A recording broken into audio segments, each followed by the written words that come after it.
What are you afraid of? Afraid of approaching your boss? You don't want to talk to your neighbor. You're frustrated to speak to your parent about some holiday plans. Take a real deep dive and go, where does this come from? Where is my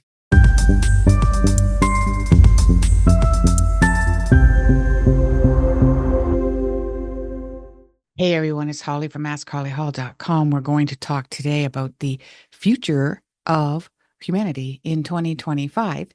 But first, let's see how we're going to slide out of 2024 and go high speed into 2025. We are in a Mercury retrograde right now. I don't know if you guys have experienced that yet. And you will find that you're like chickens running around with your heads cut off, getting nowhere fast. You'll also understand that there is a psychotherapist in your head. You're super hyper analytical about the psychology of everything that you think and everything that you feel. And pretty much it feels like there's two people in your head. You may feel sensitive that other people are psychoanalytical and judging you about your sanity or your thought process or your thinking. And you may feel that very hurt actually by that. But the good news is the Mercury retrograde is leaving in the mid part, the 16th of December. But hang on, there's one more thing happening because Mars is going retrograde on the 7th of December. And that one is going to last well into 2025, which I will talk about in the next video. I'll give you a bit of a teaser for 2025 for sure. But let's focus on what's happening in December. Right now, it is the 2nd of December, and we have got Mercury in Scorpio. That's that psychoanalytical psychologist in your head that's been there for a couple of weeks now. We've also got on the 4th, which is this Wednesday, Venus is going to be moving into Capricorn. So you're really going to take a serious look at your relationships and also a serious look about what you love, how you love it, and your goal orientation around receiving those versions of love.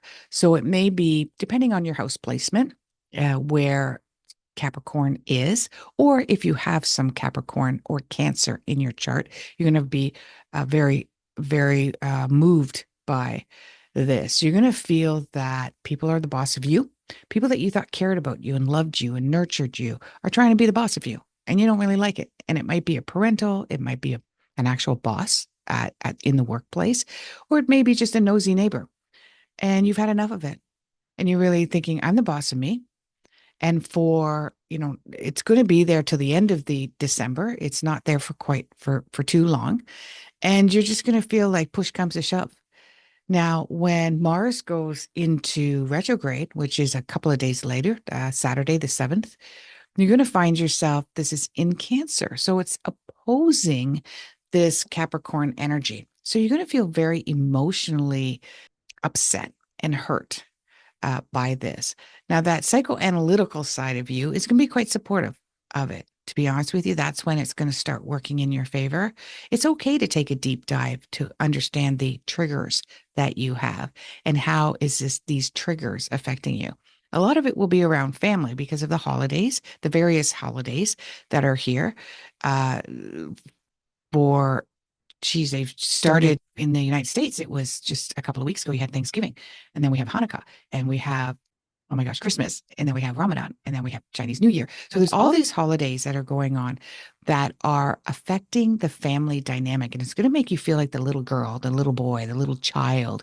Your inner child is going to start kind of breaking free and going, I can either nurture these emotions myself. I can request in a needy way that other people nurture these emotions for me and coddle them and understand them and weep with me and feel for me. It's not a time for receiving answers from people. That will frustrate you. So if you're a problem solver, try to refrain from giving the answers to other people to help them solve their problems. They really don't want that. They want to be emotionally heard and emotionally understood. And if you can't even do that, just stay silent. Just say, I'm sorry you're going through that. Must be painful. Okay. Even if they're angry, because there's going to be resentment coming out throughout the first week of December. When we move into the first new moon that we have is right at the very beginning of right now as we speak. So yesterday, December 1st, the 2nd, the 3rd, but we're going to feel it for the rest of the week, this new moon. So this is a time to take a look at what your inner dynamics are and your triggers, your fears, really focusing around what are you afraid of? Even if you're mad, what are you afraid of? If you're sad, what am I afraid of? Frustrated. I don't like my job. I'm going to quit. But you haven't. What are you afraid of? Afraid of approaching your boss. You don't want to talk to your neighbor. You're frustrated to speak to your parent about some holiday plans. Take a real deep dive and go, where does this come from? Where is my fear? Now you can say, I'm afraid that they're going to yell at me. That's not enough. There's a deeper underlying fear below that. Okay. Why don't you like being yelled at? Well, nobody likes to be yelled at. Nope. Got to go deeper than that. Right? What is the trigger around it? A lot of abandonment issues are going to be creeping up during this time too, specifically around the 5th, 6th, and 7th of December. So then we're looking at the 8th to the 14th of December. And you're going to find, I'm going to break these up, by the way, so that you guys can just get week by week. So, that by the 3rd week, you're not listening to the whole first week again. But for now, you're going to see the full Monty around. So then we move into this Aquarius energy with the moon. And that's how we start off our week of the 8th. And that means that we really want to join the crowd. We want to be a part of the group. We want to be invited to the party. We're going to get FOMO, fear of missing out quite a bit during the 8th and the 9th. And, that's a Sunday, that's a Saturday and a Sunday. You might want to get yourself into being with the crowd, but have an escape plan just in case it gets a little overwhelming emotionally, because a lot of you empathic people are going to be quite overwhelmed with the emotions and the feelings of others, taking them on as if they're yours or feeling as if it's personal, that it is a personal attack around for you. And you're going to want to try to control it. And that's going to feel a little quite uncomfortable if you're trying to control it. So, and then I want you to take a look at all of you around Pisces. So the 10th, the 11th, and the 12th, for a lot of the 12th, we have the moon in Pisces. And the moon in Pisces, specifically with all the other water and earth in our chart, we're going to feel pretty fine around that time, but we want to be alone. A lot of you are going to feel that you want to be alone. You've got a lot of fire in your chart. You got a lot of air in your chart. That's going to be uncomfortable. You're going to feel like maybe some abandonment, like, why aren't people including me? How come I'm feeling alone? I don't like this feeling. I want you to honor it. Take those long, hot, soothing Epsom salt baths. Take a longer sleep. Have some rest. Go for long walks by yourself. Listen to your favorite podcasts or music. Okay, just a very serene, soft, intuitive side. So now you're not asking. Now you're going to ask questions about why you have the certain triggers, but don't ask the questions to expect an answer. Okay, you don't want self-talk here. So don't expect the answer to come to you in self-talk, because that's making you the patient and the practitioner. We don't want you to be the practitioner. So ask the questions without expecting an answer during that time. And then we've got on the Thursday, the Friday, and the Saturday, we have this 12th, the 13th, and the 14th. We got this Aries energy. That's going to be a little bit tough with all this water and earth in the atmosphere right now. But this energy is about, what are you going to do about it? Okay. Now that you've gone through that 3 days of processing and some alone time, what are you going to do about it? Are you going to work on the triggers? Are you going to be aware of the triggers? Are you going to fight against them? Are you going to get angry? You want to be careful, because the emotional part can percolate at this time, and we can find ourselves getting angry. And you might be getting angry in the right situation at the right time. Look at the week of the 15th to the 21st. And that is now I do sidereal astrology. So this is a week where the sun goes to Sagittarius. And this is sidereal astrology. This is ancient astrology, and it's astronomical astrology. Okay. It's astronomy astrology. This is where NASA and all of the astronomers see the sun is going through the constellation of Sagittarius as well. You want to make sure that you're not being righteous through sarcasm. So sarcasm is in the air right now. This is December 2nd. But this one is where Sag meets the full moon of Gemini. And it's also going against a lot. We still got a lot of water and earth in the atmosphere, in the energy field. If you can hold off, if you feel that it could be emotionally upsetting for you or another person to engage in this kind of, I'm going to lay down the law, I'm going to tell you the truth, I'm going to tell you exactly what I feel, what I'm thinking.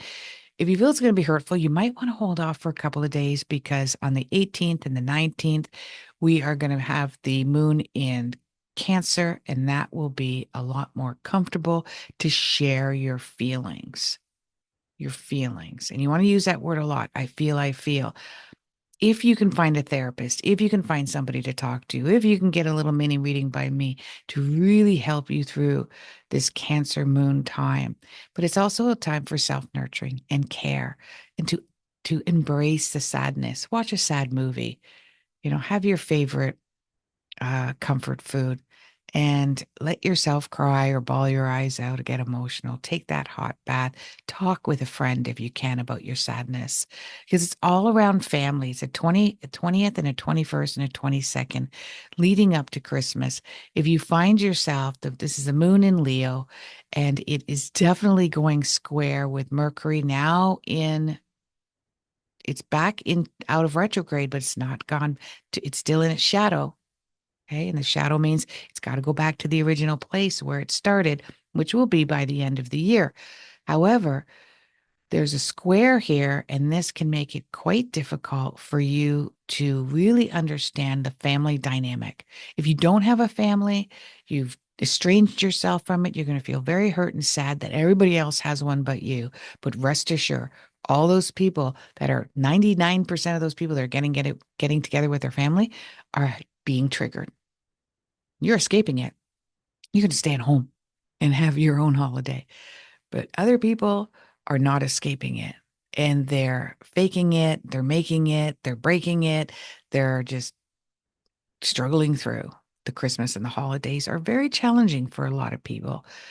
Now, when the 23rd, the 24th, and the 25th come, and this is the week of the 22nd now that we're rolling into, we're going to have more of an understanding of the patterning around this and what the patterns are, and wanting to develop a plan of how I'm not going to slip into these patterns in the new year, whether it's for your personal health, your emotional health, your physical health. That's the focus for the 24th and the 25th. And then on the 25th and the 26th, and even the 27th, where you were working yourself up that this was going to be a really challenging, difficult time, it'll be overly emotional. I got to really be careful not to overshare, overtalk. You're going to find on the 25th, 26th, and 27th, leading into the 28th, it's actually going to be quite peaceful. It's going to be a lot more peaceful than you thought. That Uncle George isn't going to be tell those terrible jokes that get your back up. Your Aunt Susie does actually give you an option of your favorite dish that normally has maybe something you're allergic to, and they don't really seem to consider it. There's just this sense of harmony throughout the 24th, 25th, 26th, if you're celebrating um, the holidays in a Christmas way. But most of us get time off. If you've decided to work overtime during that time, or to maybe volunteer at that time because just Christmas isn't your thing, there's going to be so much gratitude and gratefulness for what you've done. You're really going to feel a sense of peace. And then we wrap up the year, the 28th to 29th, in the Scorpio energy again, with Mercury out of retrograde, getting back to out of its shadow side. And we're going to be taking that psychological, psychotherapeutic look at everything. If you've got a nutritional issue where you want to eat better, you're going to find yourself thinking, you know what? I'm going to find myself a coach. I'm going to reach out to groups. If you find that you need help with some bad habits, you're going to feel the same thing. If you feel that you're struggling with a business plan and you want to change your career, you're going to look for someone or a coach or someone that you can be accountable with for the new year. That's what you're going to feel like. And then we wrap up the 30th and the 31st with Sagittarius. And this is a time with a new moon. A great way to end the years with a new moon. What are the new things that you want to start for 2025? Of course, that sounds normal. Anybody would want to do that, but there's going to feel like we've got Venus moves into Aquarius. So it's going to feel like you want to be humanitarian and you want to join a movement. And this is where we're going to see globally a movement begin for 2025. It's going to be a women's movement. There's going to be racist movement, anti-racist movement. And I believe there's going to be a huge health movement that's going to go against companies that have been wronging us with chemical laden foods. Okay, so that's a wrap for 2024. 2025, I've just given you the idea of what the movements are. I will do another recording on that so that you can video on that so you can get a heads up on what that's all about. Namaste.